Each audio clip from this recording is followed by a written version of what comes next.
우리 동네도 네. 우리 엄마가 이민반장했고 우리 이민반에 진짜 가난해요. 근데 큰 딸이 없어졌거든. 몇 년 만에 나타났는데 보이블 내서 이렇게 왔지. 중국에 갔다가 중국에서 없어. 살다가 이렇게 왔는지 그 아버지는 딸 찾는다고 두만강 도강에서 넘어가서 막 발 얼고 겨울에 막 그래가지고 그래도 용서해주고 어디 막 도강에서 가게 되면 벌써 거기 쟤인데 근데 또 말 잘하거든 그 사람이 농장원인데 그래가지고 딸이 북송돼서 와서 다른 데도 안 가고 편안하게 집에 와 있었고 좀 토대 좋았는지 근데 집 형편 한심했고 그 다음에 한 달도 뭐 있어서 또 또 없어졌거든. 없어졌어요. 그래서요. 그 다음에 이번에는 한국으로 정확하게 갔는지 그 다음에 거의 한 6개월 1년 지나니까 이 집 생활이 달라지는 거지. 꽃피는 낙원에. 그래가지고 한국 갔구나. 그래서 잡히지 말아야지. 잡혀오는 게 나도 솔직히 감옥 생활에서 봤지만 우리 감방이 10개 감방인데 이 3호가 여자방이고 다 들리거든. 대화 서로 하고 뭐 그 안에서 세탁하게 되면 세탁물 밖에다 넣어야 되니까 일어나오라 하면 거기서 또 야 너 집어 나오라 이렇게 궁금해서 데리고 나가지. 뭐 70먹은 60먹은 할머니 보고도 야 이 개가 나뭐 똑바로 못 앉겠나. 교화들 야 어디서 왔나 어디 갔다 왔나 뭐 중국 갔다 왔습니다 뭐 이래서 여자들 소리 다 들리거든. 기호들이 가장 궁금해하는 게 뭐예요? 어디 가서 중국 사람하고 살았나 언제 갔댔나 근데 머저스럽게 왜 잡혔나 거기에 모절스럽게가 붙는 거예요. 교화들이 낀다니까. 우리하고 담배 피면서도 나도 좀 거기서도 예심가 가장이면 세죠. 그 안에서 따왕이지. 범죄 나 취급하는. 그 사람 줄로 있다나니까 담배도 걔네하고 나와서 피우기도 하고 그다음에 예심가 가장이 자기 자전거 살 록도 안 쓸었는데 자전거 갖다 뒷 골방에다가 보일러 칸 있거든. 공간인데 거기다 갖다 놓고 야 몇 번 하면 예 닦아라. 몇 번 몇 호 감방에 있습니다. 나오라. 그 개구멍 같은 거 문 열어주면 걸로 나가면 신발 신어라. 뒷마당 나가서 이 자전거 살 좀 닦아라. 닦을 것도 없지. 그냥 아참 놀다 들어가라 있어서 안 그러면 교정 받아야 되니까. 그러면 거기면 개화들 가끔씩 나오는데. 뭐래요? 기호가 가장 그래 궁금해요. 걔네도 그렇지. 지나가는 사람 딱 세워놓고 법조항 따지면 법에 안 걸릴 사람이 없다는 거. 맞는 말이죠. 다 법을 어기고 사는데 이게 오는 게 모서리다 이거지. 잡히지 말라 이거지. 모자리다. 나쁜 짓 해도 잡히지 말라 이거지. 근데 나올 때도 걔네 10명이 다 따라 나왔거든. 내 4개월 만에 나왔는데 내 시범결 10명이 걸렸는데 네. 다 머리 깎고 다 저기 정거리 갔거든 교화소로. 내만 딱 빠졌는데 거기 비서 뭐 예심가 비서도 줄도 있고 해서 다 머리 깎고 들어갔지. 힘이 없으면 그렇게 할 수가 없죠. 그렇지만 나는 예심가 가장 빽이니까 그냥 집으로 왔는데 그때 나올 때 다 나왔더라. 모조리처럼 니 잡히지 잡히지 말아라. 말라 그렇지.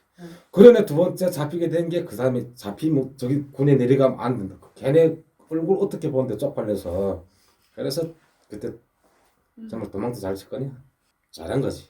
교화소에 있을 때 선생님 뭐 처참한 어떤 인격을 살해하는 행위를 많이 보셨을 것 같은데 선생님이 조금 간증하고 싶은 너무 가슴이 아팠다라는 어떤 사건이나 들은 소식이 있나요? 그 옆에 방에서 있은 일인데 걔 그때 당시 한 30대 됐는데 우리는 49 대상이라고 그러죠. 49 대상이라고 편하게 정신 나간 사람이라면 되지. 음. 그런 여건을 하면서 막제 대변도 막 그 아무데나 보고 그걸 막 주워 먹고 얼굴에 막 바르고 그래야 병원에 내보내든지 그 안에서 나가니까 그렇게 그 안 생활이 그만큼 고통스럽고 힘들었다는 게고 한 사람은 또 이제처럼 같은 정신 그런 환자처럼 팬티 바람에 버섯 하나 한 짝씩 막 신고 철창 거기 매달려 가지고 교들 보고 선생님 저 집에 보내주세요 막 이러면서 소리쳐서 막 두들겨 맞고 그래서 저 패는 소리 그 방에 사람들 다 빼고 막 들어가서 두세 명이 들어가서 빨래 방치 같은 그런 걸로 막 두들겨 패가지고 병원 데려가서 죽었다는 소리 있고 다시는 안 들어왔거든. 그 맞아 아마 죽어나간 그런 것까지는 직접 우리가 옆에서 목격했고. 자 선생님 그러면 그렇게 나가도록 그래도 아깝지 않다고 할 정도로 때려야 되는 그들의 죄명은 무엇인지 혹시 들으신 적 있으세요? 걔네들은 할 수 없지. 개호들은 자기네는 자기 임무를 수행한다 치고 구치소 안은 조용해야 되며 통제하려고 하니까 막 두들겨 팬 것만 사실인데 그 사람들이 죄명이 뭐냐라는 거예요. 살인죄라도 누가 걔네를 죄를 졌다 하냐고. 병원 나가서 죽은 걸라면 그냥 변명을 해가지고 뭐 심장마비 와서 죽었다든가 뭐 이렇게 가족들한테 다 통보하겠죠. 그럼 선생님이 살던 동네에서 한 이민반에서 보면 이민반이 대략 한 25가정에서 30가정 정도 되잖아요. 이 가정 중에 한 명씩이라도 없어진 탈북자가 있는 집안이 한 몇 퍼센트 정도 되나요? 우리 이민반은 그 당시 한 3집 정도? 아, 그렇게밖에 안 되나요? 없는 데는 없고 또 있는 데는 있고 또 그렇다 그런 사람들 모여서 따로 뭐 살게 하고 이런 데 그런 건 아니니까 30가족 중에 한 3가족 정도에 한두 명이 이빨 빠진 것처럼 변다라고 했을 경우 한 10% 정도가 빈다라고 볼 수 있네요.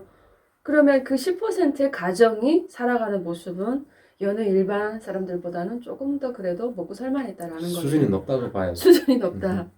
힘들지만 나도 거기서 그 돈을 막 받아주고 이랬던 사람이라 중국 사람들도 많이 이야기 전에 듣기로는 우리가 중국한테 한색이 떨어지지만 중국이 또 한국한테 한색이 떨어졌다 이런 느낌이니까 발전된 나라인데 이렇게 네. 생각하고 한국 가면 하늘에서 돈이 뚝뚝 떨어질 그런 정도로 그렇게 돈이 쉽게 버는 줄 알고 생각하지. 또 부모들이 요금 한 200~300씩 막 붙여주고 하니까 그렇게 생각한다고 봐야지. 잘 사는 나라는 뭐 잘 사는 건 드라마나 영화를 통해서 많이 봤으니까 가정생활에 대한 드라마 그런 걸 많이 봤으니까 느꼈죠.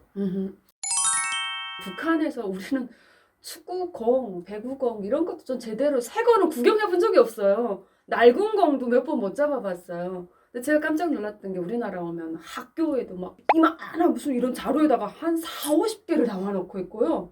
공이 다양하고 우리 집만 해도 배구공 6개가 됩니다. 나는 여기 와서 제일 처음에 놀란 게 이제처럼 홈플러스나 이런 큰 마트나 이런 데 가면 그래도 자그마하게 스포츠 매장 쪽으로 가보게 되면 쭉 테니스까지 다양하게 크게 달아서 다 다양하게 쫙 있는 걸 보고 제일 깜짝 놀라고 제일 욕심났고 제일 가지고 싶었고 그 마음이 그저 제일 거기서 인상 깊었는데 우리는 이민학교 초등학교 때는 크게 운동을 체육 시간에 있어도 공 같은 건 안 차봤고 중학교 올라와서는 학교 수업 잠깐하면 없죠 공이.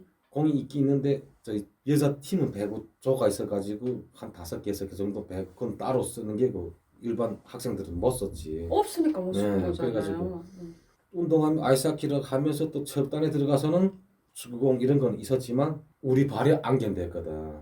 축구공이 견뎌 안 났거든. 아무 세 공까지 차도 담벼 같은데 꽉 막히면 그 공이 막 터질 정도로. 공은 원래 그렇게 하면 터지면 안 되는 거 아닌가요? 아 그러니까 근데 그 정도로 담벼기 또 반듯하지 못하고 시멘트 막 뿌려서 하는 그런 담벼도 많잖아요 북한에. 그러다 보니까 그런 데 맞아 그런지 모르겠는데 그래서 우리는 농구공을 가지고 축구를 많이 했다니까. 그 머리 한번 헤딩 농구공 있다만 그거 한번 헤딩하게 되면 완전 핑 돌지. 그럴 정도로 공들이 귀했고 뭐 터져 나가면 색이 많으면 그냥 바깥 차면 되는데 그만큼 귀했다 이 소리지. 오죽하면 공을 축구를 찾겠냐고. 우리는 공도 학교에 제대로 딱 선생님이 딱 한 개 이렇게 들고 있었어요. 그래가지고 근데 여기 오니까 정말 흔한 게 축구공이니까 축구공 걱정은 없지. 저쪽처럼 뭐 공 가지고 걱정하거나 뭐 이런 거 없으니까. 공도 몇 개씩 가지고 다닙니까 여기는? 우리도 여기도 한 10개, 20개씩 막 가지고 다니지. 1인당 한 개씩. 1인당 한 개씩 정도는 돼야 되는데 뭐 1인당 한 개는 그냥 뭐 전체 학교에 한 개밖에 몇백 명 있는 학생 학교에 한 개나 되니까. 여기서는 돈만 있으면 뭐 내가 원하는 운동 기구든 자재든 다 구입할 수 있지만 솔직히 북한에서는 돈 가지고 있어도 사고 싶어도 못 사고 그냥 가면 제일 큰 이름 있는 백화점은 제1백화점. 거기 가면 없는 건 없이 다 있는데 거의 다 진열품. 팔지도 않는 게 무슨 백화점이에요. 그러니까.